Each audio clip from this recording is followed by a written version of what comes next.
যে প্লটটা নিয়ে ভাবছি আমি, সেই প্লটটা ঠিকঠাক মতো হলে খুব ভালো হবে। আর প্লেসটাও সুন্দর। এই ছোট লোকের বাচ্চা, তোর কত বড় সাহস, তুই কাদা মাটি আমার পায়ে ফেলছিস? ভাই থাম।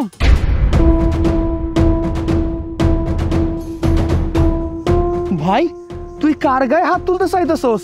উনি যে আমাগো বাবা, এটা কি ভুলে গেছস? তুই কেমন আছিস ভাই? কতদিন পর তোর আমি দেখতেছি। এই সমস্যা কি তোর? কে তোর ভাই? আমি তোর ভাই হই?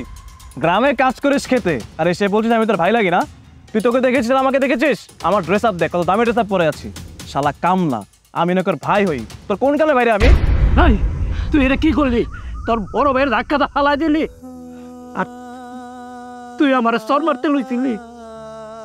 আরে হেরা, তুই এটা কি করতে চাইছিলি? আর তুই অস্বীকার করতা?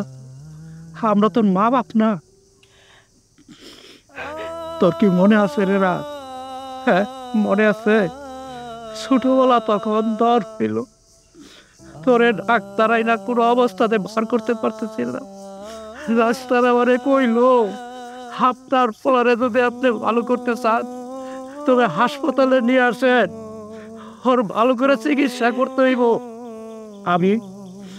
আমি কোনো অবস্থায় টাকা জোগাড় করতে পারতাম না, তো কোনো মানুষের বাড়িতে কামলা দিয়া দিয়া তোর টাকা জোগাড় করছি। কামলা দিয়া টাকায় হয় না, আমি আমার ভিটা বাড়িটা পর্যন্ত বিক্রি কইরা তারপর তোরে সেই অসুস্থ থেকে ভালো করছি। তারপর যেটুকু জমি ছিল তোরে আমি ইঞ্জিনিয়ার বানানোর লাইগা লেখাপড়া শিখাইয়া আমি ঢাকা শহরে পড়াশোনা করাইছি। আর আজকে তুই আমার কি কইতেছ? আমার কামলা আরে কামলা আমরা কাল লাগে বুঝছি। আমরা তোরে মানুষ করতে গিয়া, আমি তোর মা, এই তোর বড় ভাই সাগর, আমরা সবাই কামলা হয়ে গেছি। আজকা বাড়ি মিটাটা নাই। আমরা এই গ্রামে আইসা ওই চেয়ারম্যানরে দইরা তারপর একটা বাড়িতে ভাড়া থাকি। সেই বাড়িতে থাইকা আশেপাশে যে মানুষের জায়গা জমি আছে, সেই জমিতে আমরা কামলা দেই। তুমি কান্দো না, তুমি শান্ত, বাদ দাও না। আমার পেট থেকে এরকম একটা সন্তান জন্ম নেব এইটা আমি ভাবতে পারি নাই। আমি যদি ভাবতে পারতাম না, তুমি বিশ্বাস করো ওই কুলাঙ্গার রে আমি আমার এই পেটে ধরতাম না। এরপরও যদি জন্ম হইয়া যাইতো, জানতাম যে এইটা এত বড় কুলাঙ্গার বেঈমান সৃষ্টি হইব, আমি ওর আতুর করে লবণ খাওয়াইয়া মাইরা বালাইতাম।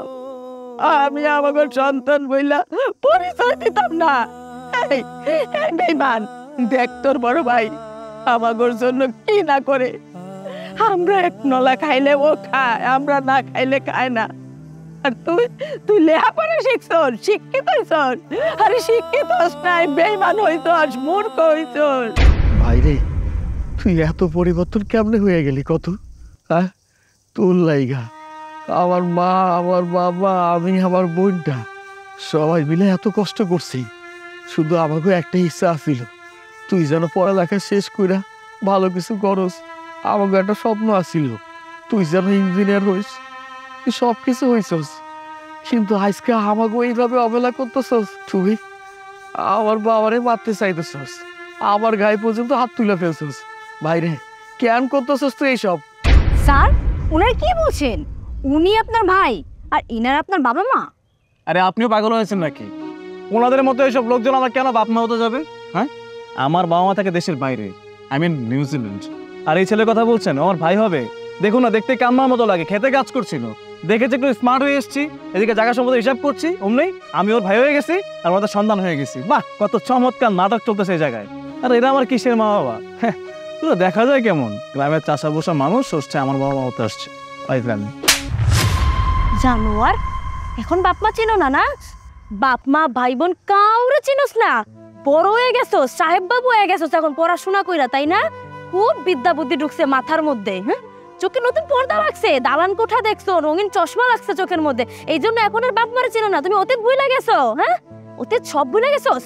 এই তোর বাপ মা তোরে কত কষ্ট কইরা মানুষ করছে, তুই সব ভুলে গেছোস? হ্যাঁ, শহরে গিয়ে সব ভুলে গেছোস? এই এই ফকিন্নির বাচ্চা, তুই আবার কে রে? তোর সাহস কি করে আমাকে হাত তুললি? হ্যাঁ, তোরা সবগুলো আমি কি প্ল্যান করছিস নাকি যে আমার থেকে টাকা পয়সা হাতিয়ে নিবি না? এসব বায়না ধরে ভাই বোন আর বাবা মার ভেস ধরে এসে আমার থেকে টাকা পয়সা হাতিয়ে নিবি না? আমি ছোট হইয়া তোর গায়ে বাধ্য হয়েছে হাত তুলতে। তোর কি ব্যবহার! আমার বাপ মা তো কোনোদিন এই ধরনের ব্যবহার শিখা নাই তার পোলামাইয়ারে। তুই এমন হইছিস কেন? পড়াশোনা শিক্ষা তো মানুষেরও শিক্ষিত হয়, আর তুই তুই এরকম অশিক্ষিত জানোয়ার হইছিস কেমনে? কত শহরে গেলে কি সব মানুষ এরকম হয়ে যায়? তুই তোর অতীতটা কেমনে ভুলা গেলি? তো কষ্ট করছে আমার বাপ মা তোর জন্য।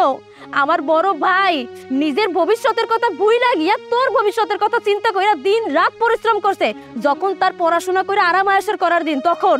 কিন্তু তুই সবকিছু ভুইলা গেছস। সবার কথা নইলে বাদ দিলাম, আমি তো তোর ছোট বোন। আমার একটা বিয়া ঠিক হয়েছিল, তুই জানোস না? আমার বিয়াটা ভাইঙ্গা দিয়া আমার সমাজে কলঙ্কিনী বানাইয়া আমার বাপ মায়ের সেই টাকা পয়সা দিয়া তোর পরীক্ষার ফি দিছে। আজকে তুই ইঞ্জিনিয়ার হইছস, এর পিছনে আমার এই পরিবারটার অবদান। আর আজকে তুই হারামি সবকিছু ভুলে গেছস। এই যে অনেকক্ষণ ধরে কথা উল্টাপাল্টা বলতেছেন, ঠিক আছে? আমি স্বীকার করলাম, আমি মানতেছি যে আপনারা আমার বাবা মা, কিন্তু আমার জন্য আপনারা কি করেছেন? হ্যাঁ, একটু টাকা পয়সা দিয়ে পড়াশোনা করেছেন, সব দায়িত্ব শেষ। আমার যোগ্যতায় আমি আমার যোগ্যতা দিয়ে আসছি, আমি কারো হাত পা ধরে আসিনি। আর এই যে আমার ভাই আমার বোন কি করেছে আমার জন্য? বিয়ের কয়েকটা টাকা দিয়ে আমাকে পড়াশোনা করিয়েছে, অনেক কিছু করে ফেলেছেন আপনারা, তাই না? আপনারা আমার জন্য কিছুই করেন নাই। আমার যোগ্যতা ছিল, এই জন্য আজকে আমি ভালো জায়গায় এসেছি। আর আপনাদের সাথে এখন আমার কোনোভাবেই চায় না, এসব গ্রামের চাষা বসা মানুষের সাথে আমি থাকবো না। আমার লেভেল অনেক উপরে এখন, আপনাদের সাথে কোনো যোগাযোগ রাখার ইচ্ছা আমার নেই। সেজন্যই আপনাদের সবাইকে আমি অস্বীকার করছিলাম, আর আজকের পর থেকে মন থেকে অস্বীকার করব। আমার গায়ে হাত তুলেছেন না আপনারা, আমি সবগুলো চেহারা দেখে নেব। কি করে আপনারা শান্তিতে থাকেন আমি সবগুলোকে দেখে নেব। এই চলুন এখান থেকে।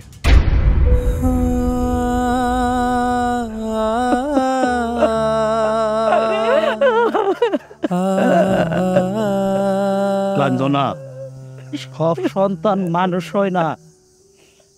আমি ওরা ইঞ্জিনিয়ার বানাইতে পারছি না, আরো আবার এই প্রতিদান দেওয়া গেল।